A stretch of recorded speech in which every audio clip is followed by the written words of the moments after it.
ஸ்ரீ சிவசங்கரா தேவனே, ஸ்ரீ சிவசங்கரா தேவனே. Shankaram Sivashankaram. I have no thinking, no planning, no sense of right and wrong, no sense of good and evil. All washed away என்று சொன்னவர் யோகி ராம் சுரத்குமார் சுவாமிகள். மிகப்பெரிய தவ ஞானியாக இருந்த யோகி ராம் சுரத்குமார் சுவாமிகள் தன்னிடம் அள்ள அள்ள குறையாத அருளை வைத்திருந்த போதும் தனது குருவான கஞ்சங்காடு ராமதாச சுவாமிகள் பிச்சை எடு என்று தனது ஆன்மீக வாழ்வின் ஆரம்ப காலத்தில் சொன்ன ஒரே காரணத்திற்காக இறுதி வரை தன்னை ஒரு பிச்சைக்காரன் என்று ஏன் சொல்ல வேண்டும்? பர்சனாலிட்டின்னு ஒன்று இருக்கு. ஸோ ஒவ்வொரு சாமியார் அந்த சாமியை தேடுகிற போது அவங்களுடைய ப்ராட்டப், அவங்களுடைய பேக்ரவுண்ட் ஆஃப் குவாலிஃபிகேஷன் இதுதான் அதை இன்ஃப்ளூயன்ஸ் பண்ணும். ஒவ்வொருத்தருக்கும் ஒரு விதமான இன்ஃப்ளூயன்ஸ் இருக்கும். எனவே அவங்களுடைய முற்பிறவிகளுடைய வாசனைகள் கூட சொல்லலாம். இப்போ யோகி ராம் சுரத்குமார் சாமி கபீர்தாசராக இருந்தவர். காஞ்சி பரமாச்சாரியா ஒரு நாள் லெக்சர் கொடுத்துட்டுருக்காரு.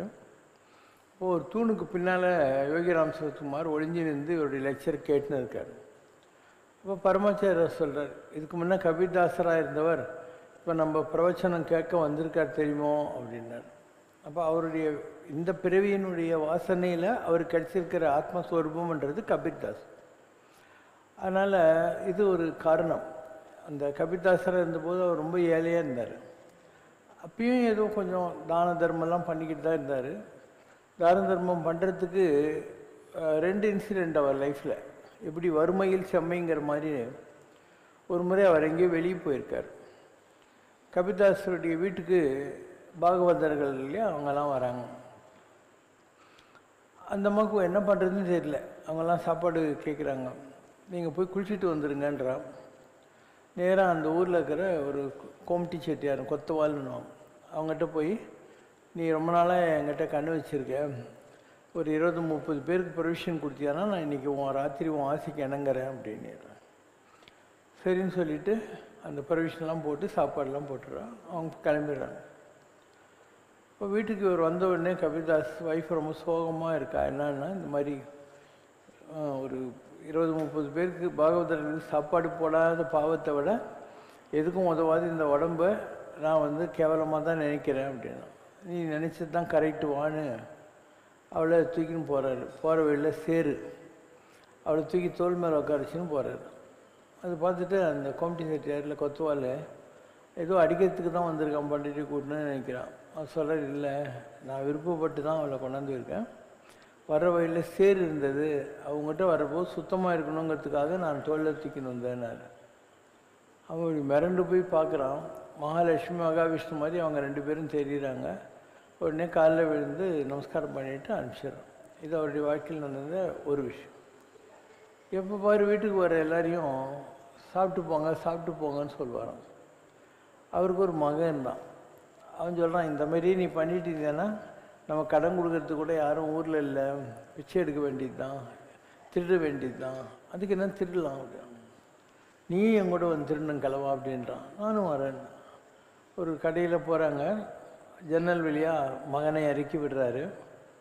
இவர் வெயிட் பண்ணுறாரு. திருடி முடிச்ச உடனே மகன்கிட்ட சொல்கிறாரு, இந்த மாதிரி கபீர்தாஸும் அவர் மகனும் தான் இங்கே திருநாங்கன்னு எழுதி வச்சுட்டு வா அப்படின்னு. நீ என்ன லூஸாயா அப்படின்னு. இல்லை, நமக்கு தான தர்மம் பண்ணுறதுக்கு அவன் ஹெல்ப் பண்ணியிருக்கான், அவன் கஷ்டப்படக்கூடாது திருடங்களை கண்டுபிடிக்கிறதுக்காக, அதனால் எழுதி வச்சுட்டுவான்னு சொன்னார். அந்த அளவுக்கு என்னாலும் பரவாயில்ல, நான் எடுத்த கொள்கையை கடைப்பிடிக்கணுங்கிற மாதிரி ஒரு லைஃப் இருந்தார். அதனால் அவருக்கு இந்த பிறவி வாய்க்கிறார். அது கூட எப்படி, அவர் படிச்சுட்டு ஒரு ஸ்கூலில் டீச்சராக இருந்தார். கல்யாணம் ஆகிருந்தது, குழந்தைங்க 3 இருந்துச்சு. கங்கை கரையில் காசிக்கு பக்கத்தில் ஒரு வில்லேஜை வருது. ஒரு துணியை இப்படி காயப்படுற போது ஒரு பறவை விழுந்து செத்து போகுது. இவர் அதை ப்ரே பண்ணுறாரு, உயிர் வரணும்னு வரல. ஒரு குழி தோண்டி அதுக்கு இது பண்ணிவிட்டு சமாதி வச்சுட்டு காசி விஸ்வநாதர் கோயிலுக்கிட்ட அழுதுகிட்டே வர்றாரு, என்னால் ஒரு பறவைக்கு உயிர் போயிடுச்சேன்னு. அவருக்கு ஏதோ ஒரு எலக்ட்ரிஃபையிங் எக்ஸ்பீரியன்ஸ் கிடச்சிது. அப்படி தான் அவர் எல்லாத்தையும் விட்டுட்டு, அவர் பேர் ராம்சூரத் கன்வர், எல்லாத்தையும் விட்டுட்டு ஊர் ஊராக போய் அரவிந்தரை பார்க்குறாரு, ரமணரை பார்க்குறாரு. கஞ்சங்காடு ராமதாஸ் பிடிக்குது, அந்த இடத்துல இருக்கார். இப்போது அவர் வந்து இவருடைய ஒய்ஃபு குழந்தைங்களையும் நான் கூட்டின்னு வரலாமான்னு கேட்குறாரு. இதெல்லாம் அலௌடு இல்லை அப்படிங்கிறார். சரி, இவர் மாத்திரம் ஒரு எக்ஸ்ட்ரசிக் லெவலில் மலை மேலெல்லாம் போய் டான்ஸ் ஆடிக்கின்னு இருப்பார், அந்த ஓம் ஸ்ரீராம் ஜெயராம் ஜெய் ஜெயராம் சொல்லிக்கிட்டு. இப்போ குரு சொல்கிறாரு, ஒரு பெரிய ஆலமரத்துக்கெல்ல சின்ன மரம் வளராது, அதனால் நீ தனியாக போ அப்படின்னு. நான் எங்கே போவேன், உனக்கு எங்கே போகணுன்னு தோணுதுன்னா திருவண்ணாமலையே எனக்கு தெரியும், நான் அங்கே போயிருக்கேன் இதுக்கு முன்னால், அங்கேயே போகணும். நான் சாப்பாட்டுக்கெல்லாம் என்ன வழி பண்ணுறது அப்படின்னா, பிச்சை எடுத்து சாப்பிடு அப்படிங்கிறார். ஸோ குரு சொன்னதுனால அவர் வந்து ஒரு வேளை இரிட்டேஷனில் கூட சொல்லியிருக்கலாம், அது ஒரு உபதேசமாக இல்லாமல் இந்த ஆள் ரொம்ப ரோதனை கொட்டுறாங்கிறதுனால கூட சொல்லியிருக்கலாம். அண்டு திருவண்ணாமலைக்கு வந்தார். எப்பயாவது போய் ரமணாசிரமம் இருக்கு இல்லையா, அங்கே பிச்சைக்காரங்களுக்கெல்லாம் சாப்பாடு போடுவாங்க. அப்போ இவரும் லைன்னு சாப்பிடுவாராம். அப்போ அங்கே ரமணருடைய பிரதர் வெங்கட்ராமனுடைய பையன் கணேச ஐயர்னு இருந்தார். அவர் இவரை பார்த்த உடனே உள்ளே கூட்டின்னு போய் எல்லாரும் கூடயும் உட்கார வச்சு சாப்பாடு போடுறது, அந்த மாதிரி கொஞ்சம் வந்திருக்கு. அண்ட் நாளடைவில் அந்த தேர்முட்டிக்கிட்ட ஒரு இடத்த எடுத்து கொடுக்குறாங்க. இதெல்லாம் வேற கதை. இப்போ ஆசிரமெல்லாம் கட்டிட்டாங்க, எல்லாம் பண்ணிட்டாங்க. அப்போ பரமாச்சாரியார் அவரை வந்து கபீர்தாசர் அப்படின்னு ஏன் சொல்கிறாருன்னா, அதுதான் இது, அந்த பிரிவில் கபீர்தாசராக இருந்தவர் தான் இந்த பிரிவில் வர்றாரு. அப்போ ஏழையாக இருந்தார், அதனால் அந்த வாசனைன்னு சொல்கிறேன், பெருங்காய டப்பா, அந்த வாசனையால் இந்த பிரிவையும் அவர் சாதாரணமாக ஏழையாக தான் இருந்தார். And use to beg for his food and live. ஒவ்வொருத்தருக்கும் ஒரு விட்டுக்குறை தொட்டக்குறைன்னுவாங்க. இப்போ நான் இருக்கேன் இல்லையா, நான் எப்பயும் வசதியாக தான் இருப்பேன். ஏன்னா வாசனைகள், இதுக்கு முன்னால் நான் ஒரு பிறவியில் ராமராக இருந்தேன். இப்படி ஒவ்வொரு பிறவிலையும் வசதியாக வாழ்ந்துட்டோம் நம்ம. ஈவன் உலகத்தில் சுந்தரமூர்த்தி நாயனாராக வந்தபோது கூட ஒரு பிராமின் வீட்டில் பிறந்தேன் நான். அப்போ கடவுளுக்கு நம்ம பையன் ரொம்ப இந்த மாதிரி சாதாரணமாக இருந்தால் நல்லா இருக்காதுன்னு நரசிங்க முனையரையர்னு ஒரு ராஜா அந்த வழியாக போகிறான். இந்த ஐயர் பையனை பார்த்து நான் எத்தனை போய் வளர்த்துக்கலாமான்றார். சரி, அப்போ ராஜா வம்சத்தில் வளர்கிறார் அவர், அந்த வசதிகளோடு தான் அவர் வளர்கிறாரு. ஒவ்வொருத்தருக்கும் ஒரு ஒரு வாசனை இருக்கும். இப்போ ரத்னகிரி சாமி அவர் போகராக இருந்தார், பழனியில் முருகனை பிரதிஷ்டை பண்ணுவார். ஸோ அந்த பிறவியினுடைய வாசனை என்ன, கோமணம். அதனால் இந்த பிரிவிலையும் பேண்ட்டு ஷர்ட்லாம் போட்டு கோமணம் கட்டிக்கிட்டு அதே கோமணத்தை தாண்டியாக தான் அவர் ரத்னகிரியில் வேலை செய்கிறார். ஒவ்வொருத்தருக்கும் ஒரு ஒரு கோடிசாமி இருக்கார். அவர் பார்த்தீங்கன்னா ராஜா அலங்காரத்தில் இருப்பார், தலைமையில் ஃபெதர் வச்ச கிரீடம் மாதிரி ஒன்று வச்சுருப்பார். கோட்டுக்கு மேலே கோட்டு விட்டு அந்த முஸ்லீம்களுடைய பாதுஷா செருப்பெல்லாம் போட்டுக்கிட்டு அப்படி தான் இருப்பார் அவர். அந்த தோரணை, அந்த பழைய அந்த இதில் கண்டினியூ பண்ணுறார். ஒவ்வொருத்தருக்கும் அவங்களுடைய விட்டுக்குறை தொட்டக்குறை. மகாராஷ்டிராவில் ஆஞ்சநேய சுரூபமாகவே இருந்தார், ரொம்ப பெரிய நிலவர். சமர்த்தா ராமதாசன், இன்றைக்கும் மராட்டியில் சமர்த்தா அப்படின்னா ரொம்ப மரியாதை ஜாஸ்தி. அவர் நல்ல பட்டு பீதாம்பரம்லாம் கட்டிக்கின்னு ஜாலியாக இருப்பார். மற்ற சிஷ்யங்களுக்கெல்லாம் அவரே பொறாமை. பாருங்கள், நாங்கள்லாம் இந்தமாரி காவி கட்டின்னு சுற்றின்னு இருக்கோம், அவன் பாருங்கள் இப்படி இருக்கான்ட்டு. அப்படியா பண்ணுறான் அவனை வந்து கோமணம் கட்டின்னு நடு ரோட்டில் உட்கார சொன்னேன்னு சொல்லு, குரு சொல்லிட்டார்ல அப்படின்னு அவன் கோமணம் கட்டின்னு போய் உட்காந்துக்கிறான். ஒரு சிப்பாய் பார்த்துட்டு சிவாஜி மகாராஜ்கிட்ட சொல்கிறான், அவருக்கு என்ன கோவம்னு தெரியலிங்க, அவர் கௌபினம் கட்டின்னு உட்காந்துக்கிறார். சிவாஜி பட்டு பீதாம்பரத்தோடு வந்துடுறான், இதை கட்டிக்கோங்கன்றான், கட்டிக்கிறாரு. சிவாஜிக்கு ஒரு சிம்மாசனம், இவருக்கு ஒரு சேர் போடுறாங்க, உட்காந்துக்கிறாங்க. அவங்கெல்லாம் விசிறாங்க. அங்கேயே ஆள் அம்பு படம்லாம் வந்தது, ராஜா நடுரோட்டில் உட்காந்துருக்கானே சொல்லி. தூரத்தில் ரங்கநாத கோஸ்வாமி அந்த பேர் இருக்கார் இல்லையா, குரு, அவர் அங்கே என்ன நடக்குது போய் பாருங்கன்றார். என்னங்க, நம்ம கோமணம் கட்டி விட்டோம், இன்றைக்கி சிவாஜி அவனுக்கு விசிறின்னு இருக்கிறாரு, எப்படி இருக்கான் அப்படின்னு. அவன் ஜாதகம் எப்படி இருக்குது பார்த்தியா, நம்ம கௌபிண்டம் கட்டி நடுவில் உட்காந்தா கூட பட்டு பீதாம்பரத்தோட ராஜ சிம்மாசனத்தில் அவன் வந்து சிவாஜி விசிற அளவுக்கு இருக்குது, அதுதான் அவன் ஜாதகம் அப்படின்னாரான். சேம் திங் ஹேப்பன்ட் வித் ராமானுஜருடைய லைஃப் ஹிஸ்ட்ரியில். ஒருத்தர் இருந்தான், ராமானுஜர் காவேரி கரையில் ஸ்ரீரங்கத்துக்கிட்ட பார்க்குறாரு. ஒரு அழகான பொம்பளை, அவள் கையில் கொடையை கொடுக்குறான். இவன் தோல் மேலே இருக்கிற பட்டு துண்டை விரிக்கிறான். அவர் நடந்து வந்தவுடனே கொடையை அவகையில் கொடுத்து திருப்பியும் விரிக்கிறான். இவர் அந்த ஆளை கூப்பிட்டு என்னான்றார். அவன் சொல்கிறான், நான் மந்திரி, என் பேர் பிள்ளை உரங்கா வெள்ளிதாசன், நான் ராஜா கிட்ட வேலை செஞ்சுட்டுருக்கேன், என் பொண்டாட்டிவா, உலகத்திலே அழகியவ தான், அதனால் சூரிய வெளிச்சம்லாம் பட்டு கருப்பாகக்கூடாதுன்றதுனால இப்படி பண்ணுறேன், இதை விட அழகான ஆளை நான் காட்டுறேன்னு நேராக ரங்கநாதர்கிட்ட கூட்டின்னு போகிறாரு. ரங்கநாதரை பார்க்குறாரு. பச்சை மறைபோல் மேனி, பவளவாய், கமலச்செங்கன், அச்சுதா, அமரரேரே, ஆயிரம் கொழுந்து இன்னும் இதெல்லாம் பார்க்குறான். இதை விட அழகி யாரும் இருக்க முடியாது அப்படின்னு அந்த மந்திரி வேலெலாம் விட்டு அவனும் அவன் பொண்டாட்டியும் ராமானுஜர்கிட்ட வந்து சிஷ்யங்களாகிடுறான். இதை பார்த்துட்டு மற்ற சிஷ்யங்களுக்கெல்லாம் வைத்தச்சு. அவன் மந்திரியிலேருந்து வந்ததுனால ராமானுஜர் அவனுக்கு ரொம்ப மரியாதைலாம் கொடுக்குறாரு அப்படின்னு ராமானுஜருக்கு தெரியும். அதனால் ஒரு நாள் எல்லோரும் குளிச்சுன்னு இருக்கிற போது ஒரு சிஷ்யனை கூப்பிட்றாரு. போய் அவங்கெல்லாம் கோமண துணியை காய போட்டுக்கிறாங்கல்ல, எல்லாத்தையும் கீச்சு போட்டுரு அப்படின்றது. அவன் குளிச்சுட்டு வந்து எவனோ படுபாவி, எங்ககிட்ட இருந்ததே கோமணம், அதையும் கீச்சு வந்து மண்ணை அள்ளி சாபம் விடுறாங்க. ராமானுஜர் உடனே தெரியாத மாதிரி உட்காந்துக்காரு. அப்புறம் அந்த சிஷ்யங்கள்லாம் வந்த உடனே இந்த பிள்ளை உரங்கா வெள்ளிதாசன் விட்டு, ஒரே ஊரில் எனக்கு ஒரு வேலை இருக்குது, நீ போயிட்டு வான்னு அனுப்புகிறாரு. அந்த பொண்ணு தாய் இருக்கா இல்லையா, அவனுடைய மனைவி, அவள் போன உடனே சொல்கிறார், 2 பேரை கூப்பிட்டு, இன்றைக்கி நைட்டு அவள் தனியாக இருப்பாள், நீங்கள் போய் அவள் காதில் இருக்கிற வைரத்தோடு திடீர்னு வந்துடுங்க அப்படின்னு. குருக்கு புத்தி கேட்டு போச்சுன்னு தான் அவங்களுக்கு ஏற்கனவே தெரியுது இல்லை, அதனால் போகிறாங்க. அவள் இப்படி பார்க்குறா, நாமம் போட்ட மூஞ்சிங்க திருடுது, ஐயோப்பா அவங்களுக்கு என்ன கஷ்டமோன்னு இப்படி திரும்பி எடுக்கிறா. அவள் முழிப்பு வந்துச்சு. இவங்க 2 பேரும் ஒத்த கமலோடு ஓடி வந்துடுறாங்க. இப்போது ராமானுஜர்கிட்ட மறுநாள் அவன் வர்றான் ஒரே ஊர்லேருந்து, இந்த பொண்டாட்டி கூட நான் குடும்பம் நடத்த மாட்டேங்க. ஏன், யாரோ பாகவதர்கள் வைஷ்ணவர்கள், அவங்களுக்கு என்ன கஷ்டமோ அவங்க வந்து இந்த காதில் திருடுற வரைக்கும் பொறுமையாக இருக்க வேண்டியது தானே, எதுக்கு திரும்பி படுத்த, அதனால தான் ஒரு கமலோடு போயிட்டாங்க அப்படின்னு. இப்போ எல்லோரையும் கூப்பிட்டாராம். நீங்கள் கிழிஞ்ச கோமணத்துக்கு அடிக்கிறீங்க, ஐயோ மாதிரி 2வது வைர கமலை எடுக்கலேன்னு சொல்லி ஒய்ஃபை விட்டுருன்றான், இதில் யாருக்கு பக்குவம் இருக்குன்னு தெரியுதா அப்படின்னு சொல்லுவார். அதனால் நீ ஏழையா பணக்காரன்லாம் முக்கியம் இல்லை, உங்கள்கிட்ட எந்த அளவுக்கு பக்குவம் இருக்குன்றது முக்கியம். ஸோ இதெல்லாம் நீங்கள் புராண கதைகளில் படிக்கிற போது உங்களுக்கு தெரியும். Why a particular person goes to guru and how guru is able to identify அவங்களுடைய ஒர்த்லெஸ்னஸ் ரெண்டையும் எப்படி ஐடென்டிஃபை பண்ணுறாங்க இந்த மாதிரி. ஸோ உலகத்தில் ஒவ்வொருத்தருக்கும் ஒரு ஜாதகம் இருக்குது, பதவி பூர்வ புண்ணியானம்.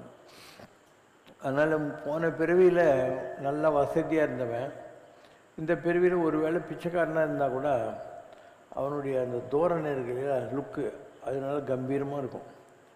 போன பிறவியில் பிச்சைக்காரனாக இருந்தவன் இந்த பிறவியில் பெரிய லட்சாதிபதியாக இருந்தால் கூட அவனுடைய பிஹேவியர், அவன் சாப்பிட்றது இதெல்லாம் வந்து அப்படி தான் இருக்கும். ரத்தினகிரியில் சாமி நான்லாம் உட்காந்து சாப்பிடுவோம்.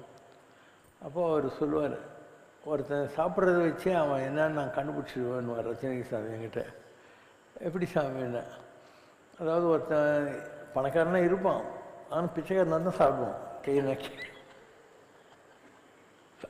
இன்னொருத்தர் ரொம்ப நீட் அண்ட் க்யூட்டாக சாப்பிடுவோம், இதை வச்சு தெரிஞ்சுக்கலாம் அப்படின்னு வருவார். அப்போது ஒரு சாமியாருக்கே இவ்வளோ அறிவு இருக்குது, எப்படி ஒரு ஆள் இந்த ஜென்மாவில் பணக்காரனாக இருந்தாலே அவன் பிச்சைக்கார வாசனையோடு தான் இருக்கான் அப்படிங்கிறது.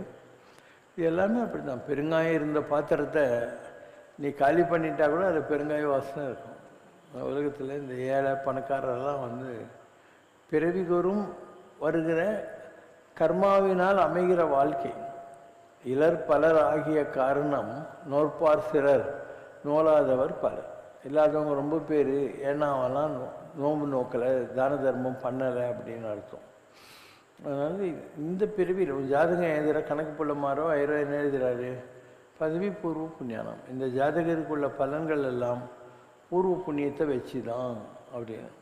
தியாகராஜா ராமங்கட் என்ன சொல்கிறாரு, பண்டுரீத்தி நீ చేసిన கொலுவு வையாங்கிறார். முன்பிறவிகள் நான் ஏதாவது புண்ணியம் பண்ணியிருப்பேன் இல்லையா, அதை போட்டு நம்மளை காப்பாற்று. அருணகிரி முருகனை பற்றி என்ன சொல்கிறாரு, நற்கரிசை ஓடக்காரன். கரிசைன்னா செயல்கள், குட் டீட்ஸ். யாருக்கு நல்ல செயல்களை செஞ்சாங்களோ அவங்களுக்கு முருகன் ஓடக்காரனாக இருப்பான் அப்படின்னு அர்த்தம். அதனால் இந்த ஏழை பணக்காரன் இதெல்லாம் நடிக்க வந்த பாத்திரங்கள். யாரும் ஏழையே இல்லை, யாரும் பணக்காரனும் இல்லை இந்த உலகத்தில். ஆனால் இதுக்கு முன்பிறவிகளில் இருந்தது இந்த பிறவியில் அந்த வாசனாதிகள் தொடர்கின்றன. அதனால் அந்த பிஹேவியரல் பேட்டர்ன்னு சொல்கிறேன் இல்லையா, அப்படி வரும். அப்போ ராமசுரத்குமார் சாமி ஏன் பிச்சை எடுன்னு குரு சொல்கிறாருன்னா, அவர் கபிதாசராக இருந்தார். அவர் அப்படி தான் கஷ்டப்பட்டு பிச்சை எடுத்து தான தர்மம் பண்ணிட்டுலாம் இருந்தார். அந்த ஸ்பிரிட்டு அவருடைய உடம்புக்குள்ளே வர்றபோது அதை அவர் ஆக்ஷன் ரீப்ளே பண்ணுறாரு, இந்த பிரிவில் பண்ணுறாரு. இந்த மாதிரி 1000 உதாரணங்களை சொல்லிக்கிட்டே போகலாம். அதனால் it is difficult for people to understand why a Mahatma is looking poor, why another Mahatma is looking like Ranganatha Goswami. அதெல்லாம் புரிஞ்சிக்கிறது உங்களால் கஷ்டம். பட்டினத்தார் இருந்தார், அவர் சோழ ராஜாவை விட பணக்காரர். காவிரி பூம்பட்டினத்தில் இருந்தார் அவர். சோழ ராஜா சாதாரண ஆள், இவர் அவ்வளோ பெரிய ஆள், நாட்டுக்கோட்டை செட்டியார், கப்பல் வியாபாரம். இவர் வீட்டு வாசலில் முத்தில் பந்தல் போட்டிருந்தாங்க. ராஜாவுக்கு பொறாமை, அவன் நைட்டு முத்து பந்தல் பிச்சு போட்டு சொல்கிறான். மறுநாள் ராஜா அந்த பக்கம் போகிறதுக்குள்ளே மாணிக்க பந்தல் போட்டிருக்கு. அப்போ முத்து பந்தல் ஒரு நைட்டில் பிச்சு போட்டால் கூட மாணிக்க பந்தல் போடுற அளவுக்கு பணக்காரன்னு நீங்கள் பார்த்து. அவர் சாமி ஆகிட்டு வந்து ஒரு மரத்தடியில் உட்காந்துக்கிறார். அப்போ ராஜா வரான், பட்டத்தாரே நீங்கள் எவ்வளோ கம்பீரமாக பட்டு பீதாம்பரம் வயரத்து கடுக்கெல்லாம் போட்டுன்னு இருப்பீங்க சபையில், இப்படி பிச்சைக்காரன் நாட்டம் உட்காந்துருக்கீங்களே துண்டை கட்டின்னு மரத்தடியில், இதில் உங்களுக்கு என்ன சந்தோஷம் கிடைக்கிது அப்படின்னு. இவர் சொன்னார், முன்பு நீர் அமர யாம் நிற்க, இன்று யாம் அமர நீர் நிற்க, இதுவே யாம் பெற்ற ஆனந்தம்னு. நான் என்ன தான் கோட்டீஸ்வரனாக இருந்தாலும் முதல்ல நீ ராஜா, நீ சிம்மாசனத்தில் உட்காந்துருப்பேன், நான் சபையில் நிற்கணும். இப்போ பாரு, நான் மரத்தடியில் உட்காந்துருக்கேன், ராஜா நீ எனக்கு எதிரில் நிற்கிற, இதுதான் எனக்கு கிடைக்கிற சந்தோஷம் அப்படிங்கிற வார்த்தையை சொன்னார். அதனால் துறவுக்கு வேந்தனும் துரும்பு அப்படின்னுவாங்க. உனக்கு எந்த வேலையும் யாருக்கிட்டையும் ஆக வேண்டியதில்லைன்னா உனக்கு பயங்கர கட்ஸ் இருக்கும். நீ ஒரு வியாபாரியாக இருந்தாக்கா அரசனை பகைச்சக்கூடாதுங்கிறதுனால கொஞ்சம் அட்ஜஸ்ட்மெண்ட் பண்ண வேண்டியிருக்கும். அதனால் யாரும் ஏழை இல்லை, யாரையும் பணக்காரர் இல்லை. இதுக்கு முன்பிறவியினுடைய வெட்டக்குறை தொட்டக்குறை தான் இந்த பிறவி என்பது. சிவசங்கர் பாபா எல்லா பிறவியிலுமே வசதியாக இருந்தால்தான். சுந்தரமூர்த்தி நாயனாராக சிவங்குடியே இருந்தேன். நரசிங்க முறையனர் ராஜா வளர்க்குற மாதிரி பண்ணார். மடப்பள்ளியில் சரியாக சாப்பாடு இருக்காது இல்லை, அதனால சிவன் இரு நான் போய் 5 வீட்டில் பிச்சை எடுத்துன்னு வரேன்னு நல்ல சாப்பாடு கொண்டாந்து சுந்தரருக்கு கொடுப்பாராம். சுந்தரர் எனக்கு பணம் இல்லை, நான் திருவள்ளூர் போனால் என் பணாட்டி மதிக்க மாட்டான்னா விருதாச்சலத்தில் தங்க செங்கலில் உருவி இதை எடுத்துன்னு போய் கொடுன்றாரு இல்லையா. ஸோ சுந்தரமூர்த்தி நாயனார் அப்படி ஒரு ஃப்ரெண்டாட்டம் சிவபெருமான் ட்ரீட் பண்ணி எப்பயுமே வசதியாக வச்சுருந்தார். வந்த வேலை ஆயிடுச்சு, நீ கைலாசத்துக்கு வந்துருன்னா ஒரு வெள்ளை யானையை வேறு அனுப்பிச்சு கைலாசத்துக்கு கூப்பிட்டுக்கிறார் சிவன். இது வந்து விண்ணோரும் மண்ணோரும் துதித்தாலும் உதவா ஒரு தோழன் அப்படின்னு சொல்லக்கூடிய ஒரு நிலை. ஒவ்வொருத்தருக்கும் ஒரு லைஃப் ஸ்டைல். குச்சேலர் இருந்தார், ரொம்ப ஏழை. அவர் பொண்டாட்டி சொல்கிறான், உன் ஃப்ரெண்டு தானே கிருஷ்ணன், பாரு அரிசி மாவை கலக்கி பாலுன்னு ஏமாற்ற வேண்டியது இது குழந்தைக்கு, அதனால் நீ போயிட்டு வா அப்படின்னு. இவர் போகிறாரு. அவன் கிருஷ்ணன் ஒன்றும் சொல்ல. இவர் கொண்டாந்து அவலில் ஒரு வாயை எடுத்து சாப்பிட்றான். நிறைய சாப்பிட்டா நிறைய கொடுக்கணுமே கையை பிடிச்சிடுறா அவருடைய மனைவி.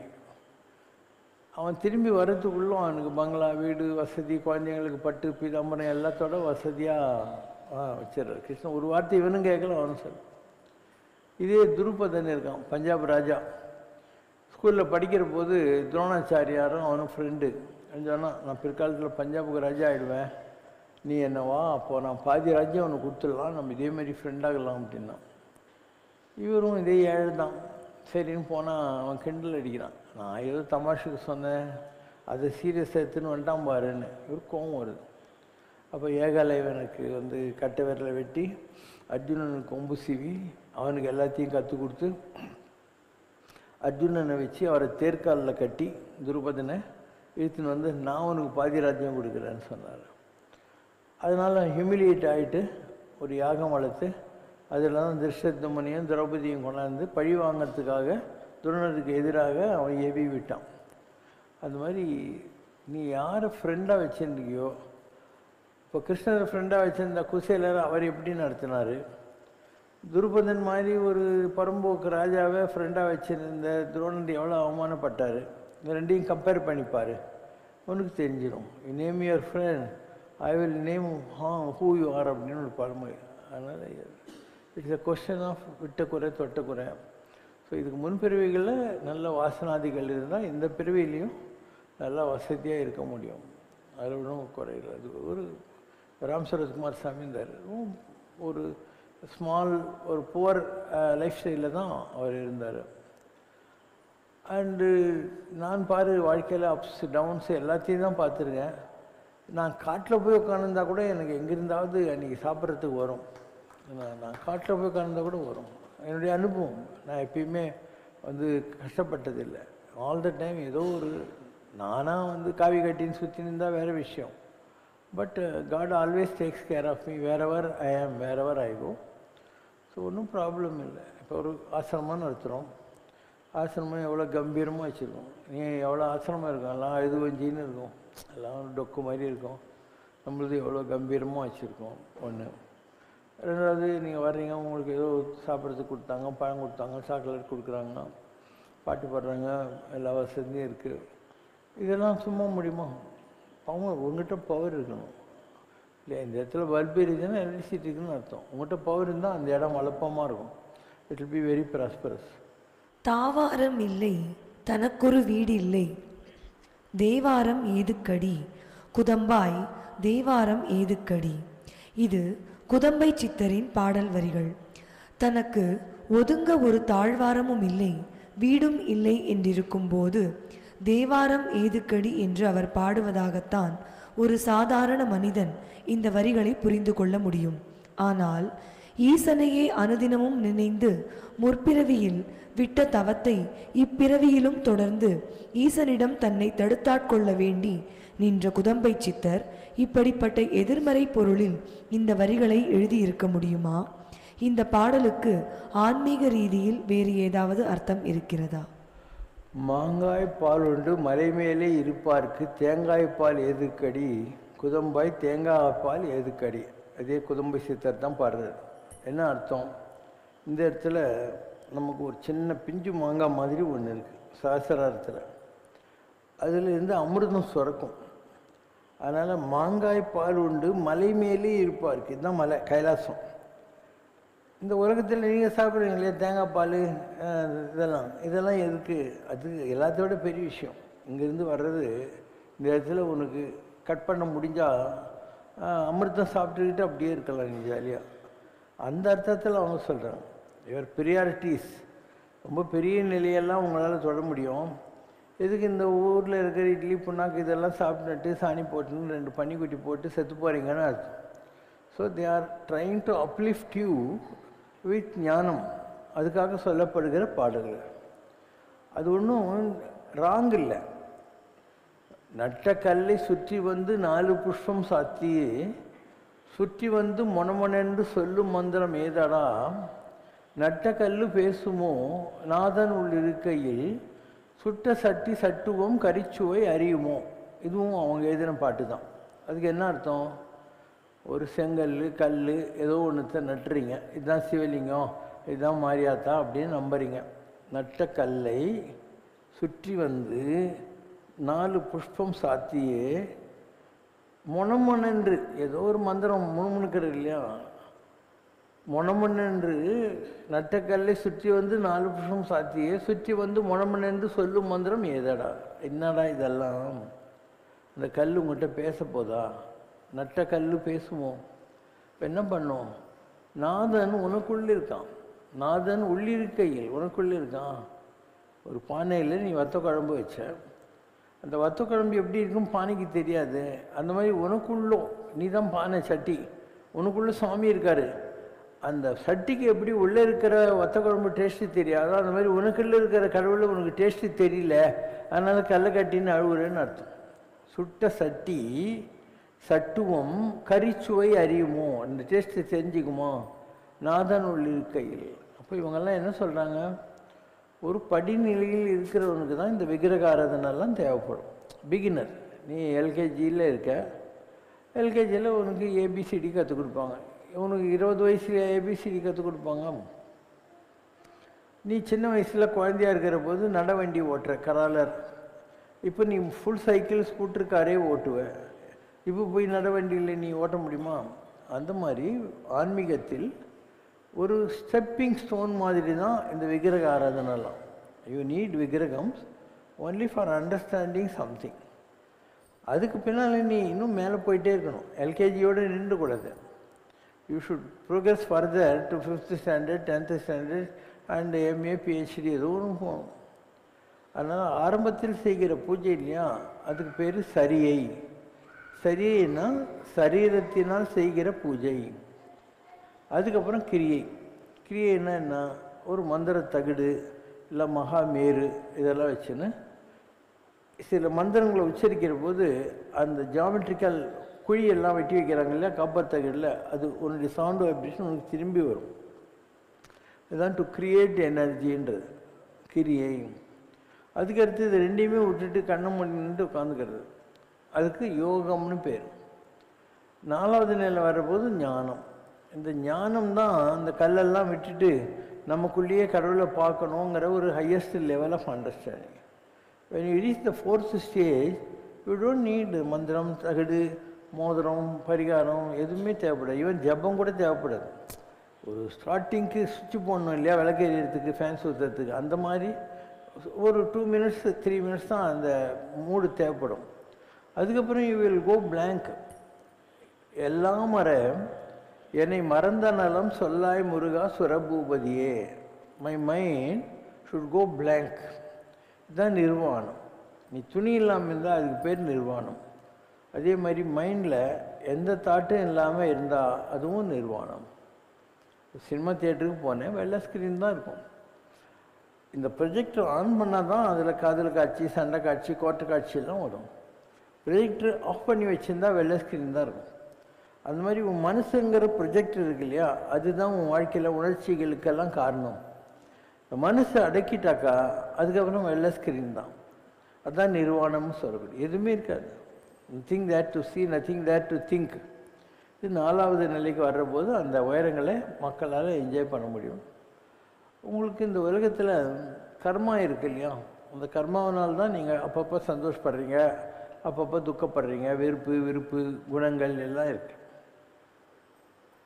அண்ட் கர்மா தீர்ந்துச்சுன்னு வச்சுக்கோங்க, தீர்ந்த உடனே எதுவுமே இருக்காது இல்லையா, பிளாங்க் மைண்ட் வந்துடும். அந்த பிளாங்க் மைண்ட் தான் நிர்வாணம்னு சொல்லக்கூடியது.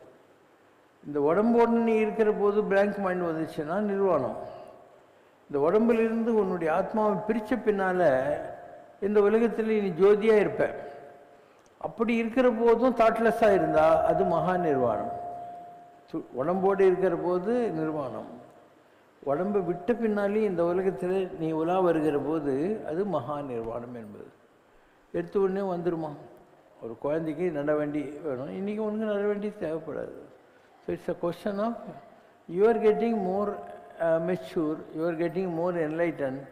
அதுக்கு மேலே வந்தால் தான் இந்த நிலையெல்லாம் புரியும். அப்போ பிளாங்க் மைண்டு இருக்கும், எதுவுமே தேவைப்படாது. நான்லாம் இருக்கேன்னா 24 மணி நேரம் நான் மந்திரம் சொல்லிக்கிட்டே தான் இருப்பேன். இப்போ பாரு மந்திரம் ஓட்டிக்கினே இருக்கும்.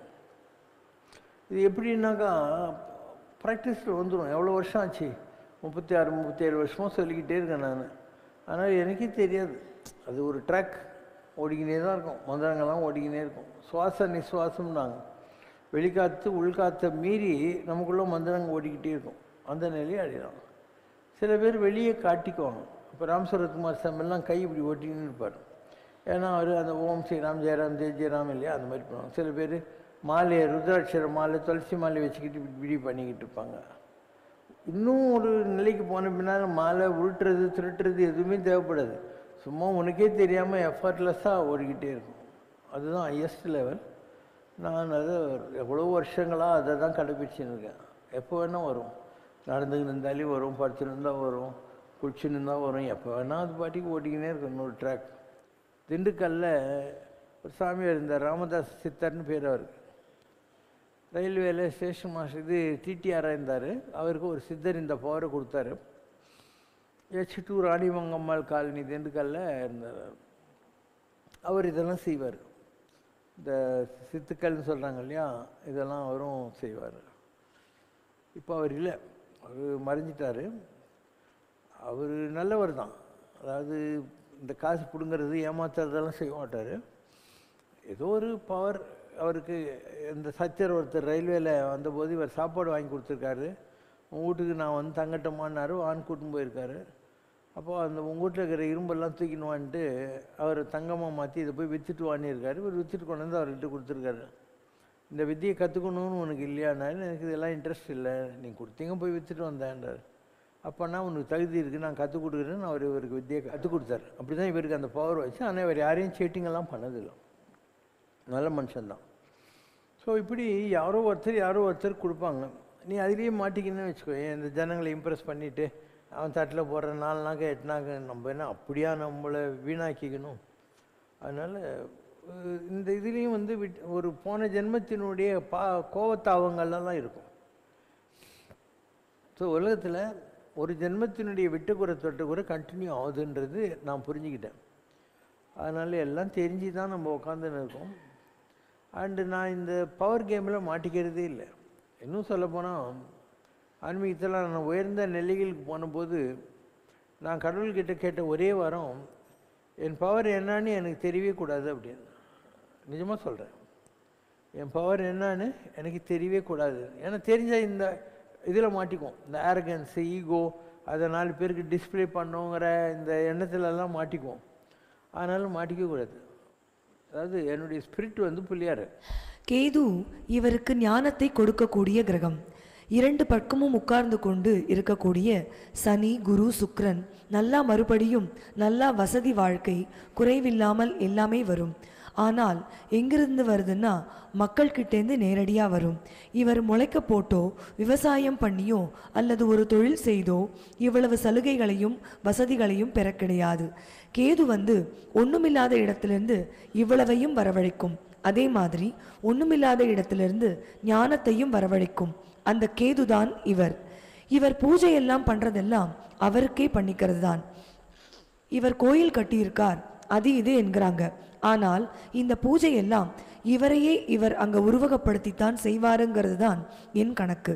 இவரை பத்தி நம்ம ஆராய்ச்சி பண்ணக்கூடாது. அப்போ I don't believe in all this என்ன சொல்றது ரிச்சுவல்ஸ், அது இதெல்லாம் கிடையாது. அண்ட் ஒவ்வொருத்தருக்கும் ஏதோ ஒரு கன்செப்ட் இருக்கும். அவருக்கு யாராவது கைட் பண்ணிப்பாங்க, அது பண்ணிப்பாங்க. எனக்கு அதெல்லாம் ஒன்றும் இல்லை.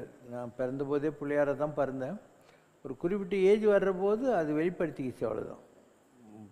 ஆய்வுறுங்கால் அன்னை கர்ப்பமுறை சிவசக்தி ஆண்டு மாலவன் புரிந்திட்ட முதன்மை அவதாரம் நீயே ஆகி அவனிதனில் அவதரித்தான். தாயருடைய கர்ப்பத்திலேயே சிவன் சக்தி பெருமாள் 3ம் சேர்ந்த முதன்மை அவதாரம்னா விநாயகன் அர்த்தம். உலகத்தில் நீ பிறந்த போதே அப்படி தான் பிறந்தேன்னு அர்த்தம். அது வெளிப்படுறதுக்கான டைம் இருக்கு இல்லையா? அந்த பிளானட்ஸ் வந்தபோது நமக்கு இந்த ஞானத்து மார்க்கத்துக்கு வந்தோம். அது வரைக்கும் நார்மலாக வளர்த்துடணும். பிறந்த போதே பிள்ளையார தான் பிறந்தோம். இப்போ விநாயகர்னா என்ன? அதுக்கு மேலே யாருமே இல்லைன்னு அர்த்தம். விநாயகருக்குள்ளே எல்லா கடவுளும் இருக்கும்.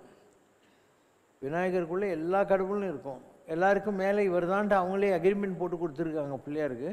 அந்த ஆத்மாவாக நம்ம உட்காந்துருக்கோம். அதனால் அதில் வரும் இவர் எல்லாம் வந்து இவரையே தான் கும்பிட்றாரு. மற்ற சாமி இருந்தாருன்னா லாஸ்ட் பேரப்படி மற்றவங்கெல்லாம் அவர் குரு இவர் குருன்னுவாங்க. இவர் அப்படிலாம் இல்லவே இல்லைன்னு. இவருக்கு குருன்னு யாரும் கிடையாது. நம்பையா நான் பார்க்காத சாமிங்களா? ராம் சுரத்குமார் சாமி, கோடி சாமி, சிவபிரபாகர சித்தியோகி, பரமாச்சாரி, எவ்வளோ பேரை பார்த்துருக்கோம். ஆனால் இவருக்கு குருன்னு யாரும் கிடையாது. ஆனால் எனக்கு தெரிஞ்ச வரையிலும் குருன்னு இவர் யாரையாவது சொன்னார்னா அது நமக்காக சொல்றதுக்காகத்தான் நான் சொல்லுவேன். முருகர் கடவுள், நம்ம இவரை குருன்னு சொல்றோம். விவேகானந்தர் யாரை சொல்வார் குருன்னு? ராமகிருஷ்ண பரமஹம்சரை சொல்வார். இவர் யாரை சொல்வார்? முருகர். இதெல்லாம் நமக்கு சொல்றதில்லை. இவரை ஆராய்ச்சி பண்ணாதீங்க, இவரை மட்டும் ஏத்துக்கிட்டு என்னுடைய பிரச்சனையை தீருன்னா தீர்த்துடுவார். மனிதனா இவரை பார்க்காதீங்க. ஆனால் மனிதனா நிறைய குணங்கள் நம்ம கண்ணுக்கு தெரியும். ஏன்னா ஒரு பக்கமா கொஞ்சம் முன்னால் நம்ம சொல்லியிருந்தோம், கபீர்தாஸா இருந்தவர் தான் ராம் சுரத்குமார் சாமியாக வந்தார். அப்போ கபீர்தாசருக்கு அடுத்த எவல்யூஷன் என்ன? 10ஆம் கிளாஸுக்கு அப்புறம் 11ஆம் கிளாஸ் இல்லையா? அப்போ கபீர்தாஸுங்கிற ஆத்மா ஒரு உலகத்தில் வந்து செட்டில் ஆச்சு. அது ராம் சுரத்குமார் சாமி. அப்போ கபீர்தாசருக்கு அடுத்த எலிவேஷன் என்ன வந்தது? ஷிரடி சாய்பாபா. அப்போ சிவசங்கர் பாபா ஷிரடி சாய்பாபா, நான் ஷிரடி சாய்பாபா, அவர் கபீர்தாஸ். ஸோ அதுக்கு அடுத்த எவல்யூஷனில் நான் ஷிரடி சாய்பாபா வந்திருக்கேன். உனக்கு டவுட் இருக்கா? படி. இது மாதிரி சக்தி யாருக்கும் கிடைக்காது. உங்ககிட்ட கிடைச்சிருக்குன்னா இது மிகப்பெரிய விந்தை. இது படைப்பின் ஆற்றல். போன பல பிறவிகளில் கூட தெய்வ சக்தி, தெய்வ ஆற்றல் நிரம்ப உண்டு. அதோடு இல்லாமல் போன பல பிறவிகளில் ஆன்றோனாகவும் நீங்கள் இருந்திருக்கிறீர்கள். உதாரணத்திற்கு ஆதிசங்கரர், ராமலிங்க அடிகளார், ஷிரடி பாபா போன்ற பல ஆன்றோர்களாகவும் நீங்கள் அவதாரம் எடுத்திருக்கிறீர்கள். நீ சிவசங்கர் பாபான்னு பார்த்துனுக்கிற ஆளு வள்ளல் ராமலிங்க அடிகளாராக இருந்திருக்காரு, ஷிரடி பாபாவாக இருந்திருக்காரு, ஆதிசங்கராக இருந்திருக்காரு.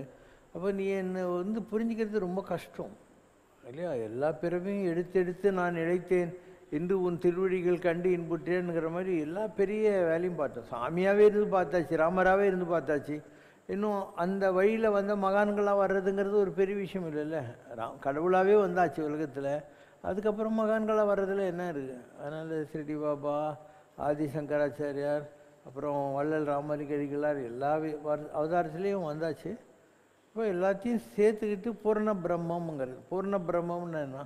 இந்த உலகத்தில் இது வரைக்கும் வந்த எல்லா அவதாரங்களும் எல்லா மகான்களும் எல்லாத்தையும் சேர்த்து வச்சு ஒரே ஒரு டிவைன் இது அவியல் மாதிரி வந்திருக்கான் நம்ம. அதனால தான் சிவபிரபாகர் சத்யவதி சொல்றாரு, இவன் ஒரு அவியல் அப்படின்னார். அவியல்னா நான் எல்லாத்தையும் சேர்த்து வச்சுட்டு வந்திருக்கோம், அதுதான் அர்த்தம். பூர்ண பிரம்மம் அடி. பூரண பிரம்மமடி சிவசங்கர், பூரண பிரம்மமடி.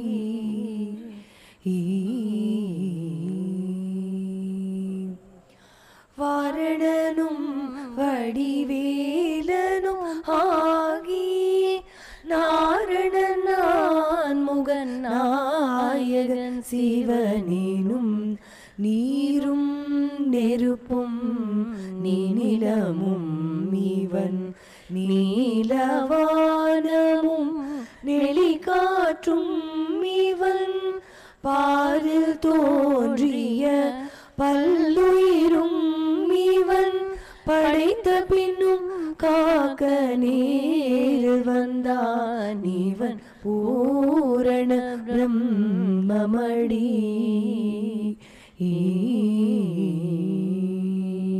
குறை ஒன்றுமில்லை மறைமூர்த்தி கண்ணா, குறை ஒன்றும் இல்லை கண்ணா, குறை ஒன்றுமில்லை கோவிந்தா.